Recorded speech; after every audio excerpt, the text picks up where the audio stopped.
Today, we are going to dive into one of the most powerful stories ever told. I mean, this one has challenged and inspired people for thousands of years. It's all about what happens when a truly good person loses, well, everything. This is the story of Job. So let's just start with a really big question, something that gets right to the heart of it all. What is the ultimate test of faith? Really think about it. If you lost everything you cared about, your money, your family, even your own health, what would be left?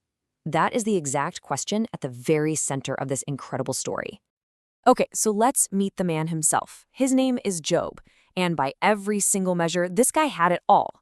He was famous for being a stand-up guy, a person of unwavering integrity, and he was deeply, deeply devoted to God.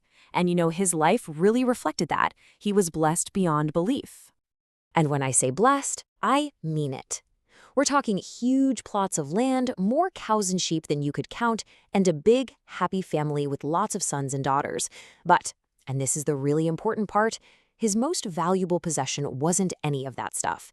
It was his deep faith and his constant sense of gratitude.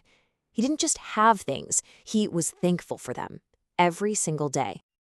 And right here, this is where the entire story pivots. A question basically comes up.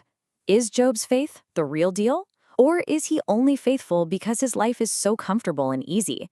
Well, there's only one way to find out. His perfect world is about to be completely taken apart, piece by piece. The destruction comes so fast, and it is just total. It happens in 3 gut-wrenching waves. First, poof, all his wealth is gone. Livestock stolen, fields burned to the ground. Then the most unimaginable blow. Every single one of his children dies in a tragic accident. And finally, his own body gives out. He's covered in these agonizing wounds and sores. Now, in the face of all that loss, you'd expect anger, right? You'd expect him to curse the heavens. But Job's reaction is just astonishing. He says these words of pure, total acceptance. He understood that all his blessings weren't really his to own. They were a gift, a loan from God. And what is given can be taken away. I mean, what a perspective. As his physical pain gets worse and worse, his wife says what probably a lot of us would be thinking. You can just feel her desperation and her love for him in this question. She's like, why don't you just ask God to make it stop, to heal you? It's such a human reaction. But Job, wow, his mindset is on a whole other level. His answer frames his suffering in a completely different way. He basically says, look, I had so many years of happiness and good health. If I could accept all that good, why shouldn't I be patient enough to handle a little bit of hardship?